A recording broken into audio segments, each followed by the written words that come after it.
Let's talk about this. I want some nasty. Are we having fun yet? Okay, so this won't be a long video by any means. I just want to discuss this because I remember it, and we're finally going to be able to see it.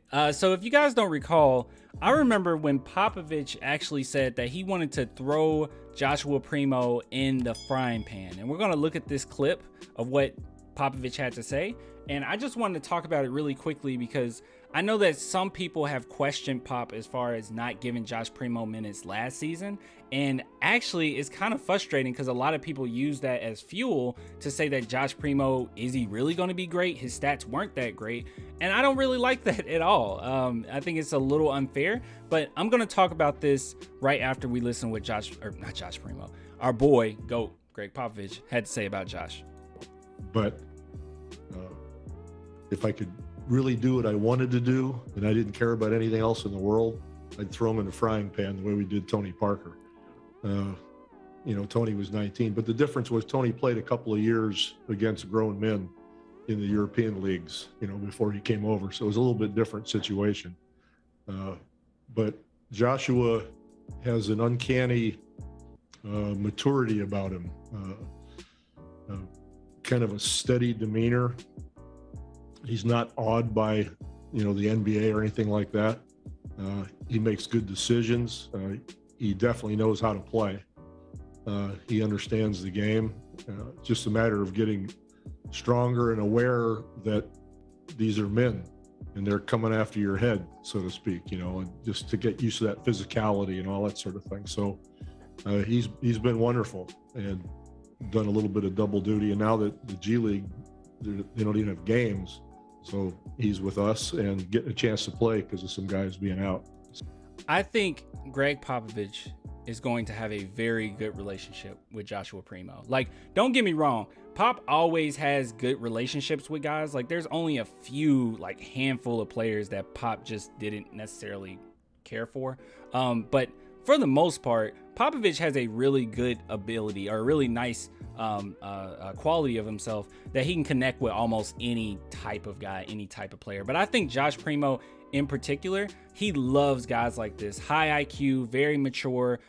He just absolutely loves it. Now, the reason why I wanted to bring this up is because, like I said, a lot of people have kind of tried to use this as fuel to say that, well, Josh Primo, he hasn't really shown anything this past season. Why are you getting excited about him? And I always say this, that even though he didn't get a crazy amount of minutes as other guys, that doesn't necessarily mean that Joshua Primo isn't going to be special, or he didn't show anything at all. Now, I remember when this came out and when Pop first said this, a lot of people questioned him. They said, why the heck are you doing that? Like, he should be thrown out there like Tony Parker. But you have to kind of contextualize everything. The reason why Pop didn't play Primo the way that, people might have wanted him to play Primo is because Devin Vassell, he was already starting, okay? So you would have had to put Josh Primo in that role. As Pop already said, he was going back and forth from the G League. So there's not a lot of practices in the NBA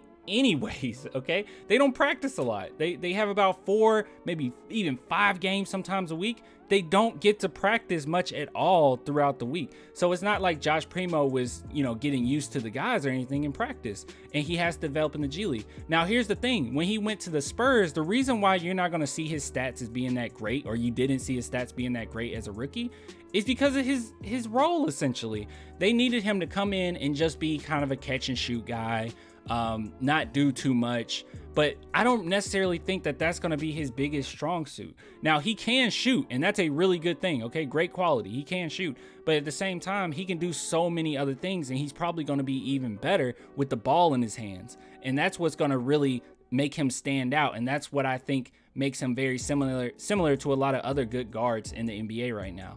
Now, with that being said, if he's not going to have a huge role and he's going to be more of a catch and shoot, then that's not necessarily helping his development. So when Pop says, I wish I could have did what we did with Tony Parker, well, yeah, Tony Parker had already gotten that experience, because Tony Parker, let's be honest, he played with grown men, okay? He played in a real league, and then once he came to the NBA, he was stupid NBA ready. But one thing I want to say, and this is actually the last thing I'll say about this whole situation with Josh Primo, is I think it's absolutely great and incredible the fact that Pop, and I try to catch almost every single Pop interview if it's significant. Okay, sometimes Pop's just like, yeah, I just want to get out of here, but for the most part I try to catch all of them.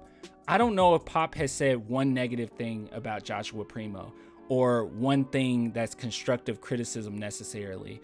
And I think that that's something that needs to be put on notice, because even in this interview, everything that Pop said are things that are completely out of Joshua Primo's abilities at that time. Like it was completely out of his control at that time. Like he said he needs to get stronger and realize that guys are coming after him. They're grown men. Well,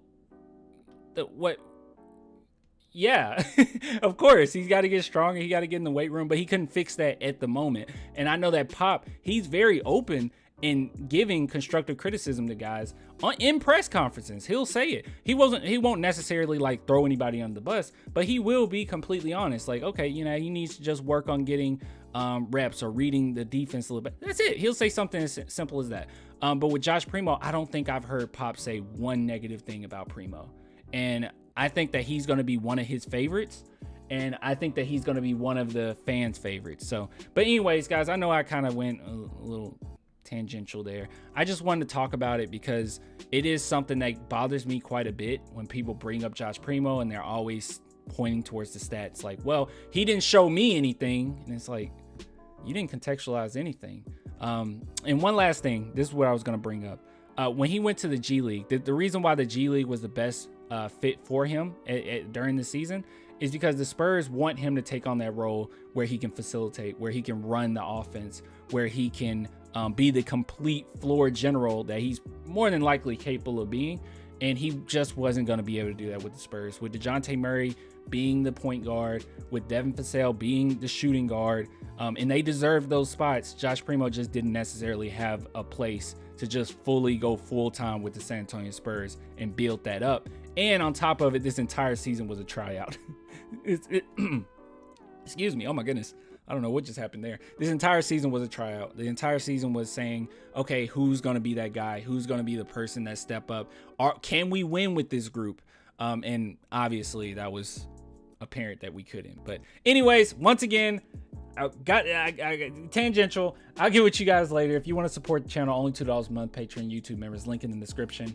Until next time, guys, deuces.